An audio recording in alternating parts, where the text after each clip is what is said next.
What is happening, everybody? My name's Seven and welcome to a Ghost Recon Wildlands video. In today's video, I'm going to be showing you my 10 favourite vehicles in Ghost Recon Wildlands and the locations where you can find each of these vehicles. Some of these are somewhat rare, some of them are very common, depending on the areas that you visit. Some of these can also be found around different areas of the map, but these are the locations that I know of that are quite easy to go and find for yourself. So if you enjoyed this video, please leave a like and of course comment in the comment section below which of these vehicles are your favourite. Now let's get into the video. Now at this location on the far right hand side of Itachi, you'll be able to come down to this location. Now be warned, there are a bunch of enemies here, but as long as you're a little bit stealthy, you'll be able to take all of them out, no problem. It's like a rebel's hideout. At this location, you'll be able to find a 4x4 Unidad vehicle. Now this thing's beastly, it's so fun to use off-road, it is absolutely class. It is a very, very sturdy vehicle indeed. It can take a beating for sure, as you're about to see in this clip here where I pound down the rock cliff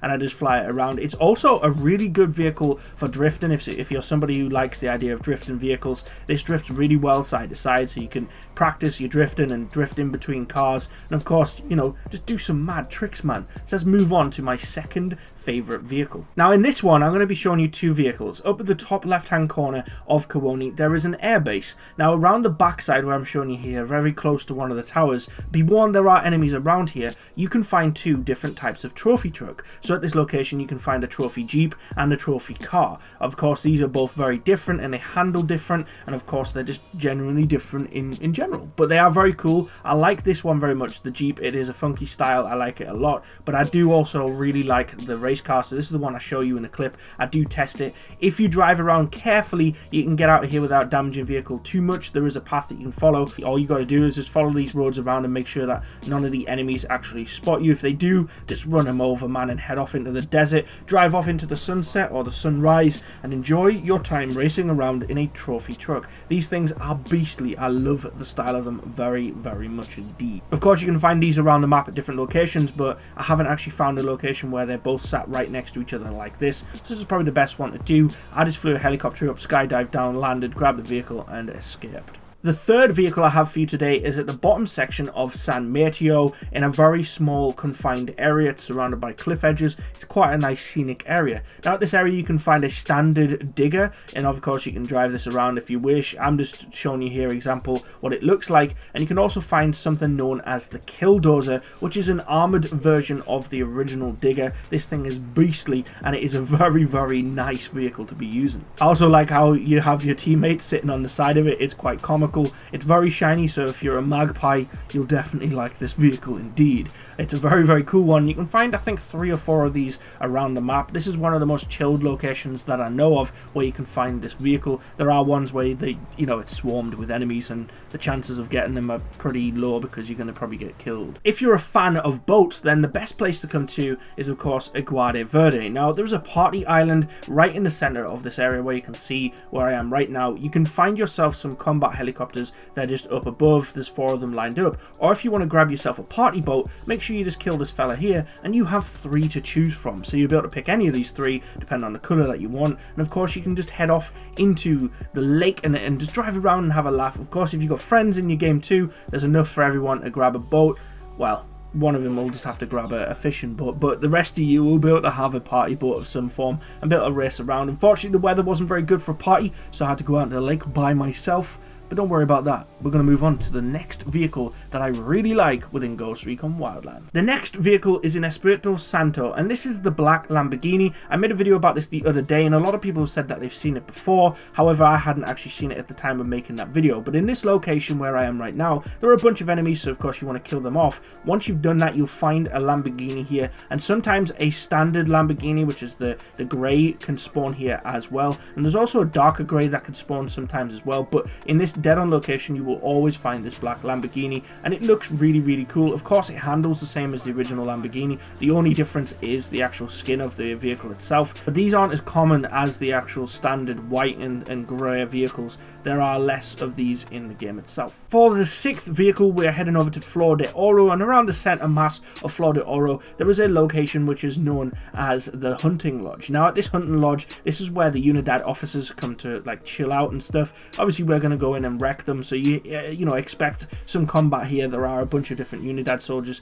If you want to get the vehicle and keep it in the best health as possible, I advise turning tier 1 off and putting yourself on arcade mode, because if they shoot your vehicle at any point when you're leaving or while you're actually in the vicinity, it will just obviously damage the vehicle, and that makes no fun driving this vehicle around. Now once you've killed all the Unidad off, you will find 2 buggies. Now these are the Unidad buggies, and of course you can just get in one and get your mate in the other, and you can get another teammate as well in. So if you're playing in a squad of 4, you'll be able to both get in. You'll have vehicles enough to carry everyone around. These are really quick, very nimble, and they're very good for off-road, and they also function really well on-road as well. The reason that actually I used these vehicles originally was to do races, because they are very, very quick. So hopefully you like this one, because this is one of the fan favorites. It's also been barely mentioned online. I've looked around YouTube and there's not many places where people can actually go and find these. So hopefully you can now go and grab one of these and have fun with your mates. Another great vehicle, very similar to the buggy that we've just seen, is in Flor de Oro as well, at the Sawmill, which has been mentioned as a PvP map. We see it in one of the PvP trailers.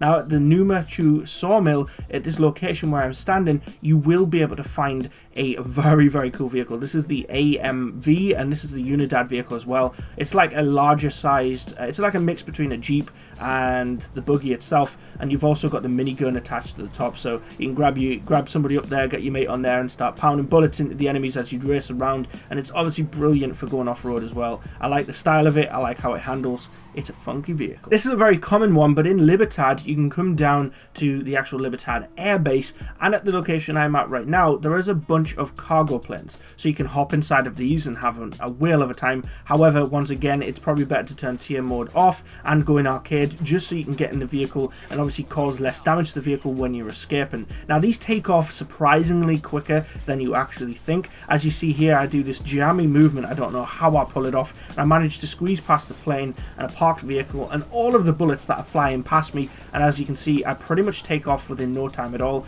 Obviously, don't turn too much, because you will start to stall the vehicle. As you can see, it starts to slow down quite a lot, and at this point you need to make sure you turn your plane level, otherwise it will just collapse and fall into the trees. Once you're up in the air, you're safe to fly around, and it's very easy to land as well. Just slow the speed down and you can land in pretty much any open area. There's many fields around the place if you want to park up and pick up some mates and stuff if they didn't want to come into the airbase. It's a funky vehicle, one of my favourite planes in the game. It's very cool indeed. Once again, Flor de Oro is the capital of beautiful vehicles, especially air vehicles and buggies. Now, if you guys don't want to actually fly around in something that doesn't cause damage, why not come to FOB Serpentine? Now, this is a very, very intense location, and as you see here, what I do is I need to make sure that I destroy the SAM site, which is on the left-hand side of this base. You'll be able to find yourself a Cobra. Now, once again, change the difficulty so that there's less damage done to this helicopter, and make sure you don't sit in the gunner. I've on numerous occasions accidentally got in the gunner before the driver and then had to get out, and it causes more damage because during that process I obviously get shot more. Now, this is great, but unfortunately, because I didn't have the new controls set on the helicopter, I wasn't able to test the missiles. But with this, you're able to, of course, shoot missiles at a very fast pace and destroy so much stuff. And with the new controls they added for the helicopters and for the planes in general, you obviously now have crosshairs as well as lock-on missiles when using the Cobra. So it's a very cool vehicle, and it also has very cool weapons. It's very nimble, it's very quick, and it is very destructive. You'll be able to find this in a bunch of different Unidad locations. However, this is just the one that I know of. And of course, if you're in Flor de Oro testing out some of the other vehicles, why not just tune in and go and grab this Cobra for yourself while you're in that same region. Now, the 10th and final vehicle is in Los Gentes Locos. Now, you have to own the Narco Road DLC to be able to get this bike, and it is very close to the location where I am. This is the Santa Blanca tomb, and it's in the middle of this area. Now, if you bring a helicopter down on this monument that you see underneath this crane that's holding up some rocks, you'll be able to find the llama bike. Now, this is absolutely hilarious, and it's also the bike that got featured on the live stream for Ubisoft. I made a video showcasing this as an Easter egg, and 30,000 people, I believe, saw me actually showcasing this bike. As you can see here, it is just ridiculous. It is so bloody funny, and if you've got the new controls set on, because currently there is a glitch where you're not able to use anything like the boosts or missiles, if you've got the new controls set on for the helicopters, if you press Y on Xbox, you'll be able to fly through the air, and it's it's also a bike that I find to be very difficult to fall off. It's almost as if you're glued to it, which is brilliant, because on other bikes you would just fall off. And as you can see here, I'm giving you a great representation of how rapid this bike can be with the farting rainbows, and how much you are glued to it compared to a standard bike. So this is the final one, and I had to leave it, man. It is such a funny bike. But if you haven't got Narco Road, unfortunately you won't be able to use this. There are 2 locations in Narco Road, but this is the best location because you get that nice drop off on the vehicle. I hope you've enjoyed today's video, and of course I hope that you go and visit these locations, grab the vehicles and play around with you and your mates. There's no reason why not. There's some awesome vehicles in this video. Thank you for watching. My name's been Seven, also known as Martin Lee Wood. Like and comment on all that you love. Take care of yourselves, guys. Peace.